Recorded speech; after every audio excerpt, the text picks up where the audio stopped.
Навидум дивергентен состав, но ако останете со нас до крај, ќе видите дека и трите разговори тематски конвергираат кон најактуелното прашање во моментов.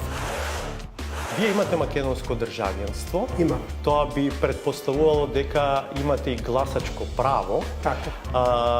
Ќе излезете на референдумот? Да. Ќе гласате? Да. Смееме да ве прашаме и како ќе гласате? Па, јас ќе гласам за. Значи, никогаш не би гласал за нешто кој што би бил против интересите на Македонија, барем спојто моето мислење. You had the opportunity to meet with the leader of the Comrade of the opposition, Mickoski. What did you tell him? What was your message to him?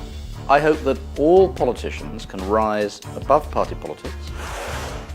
Кај нас во Македонија се уште треба да интервенира највисокото ниво за да ви остварите едно основно право, па нека и во социјална заштита. Зошто е тоа така?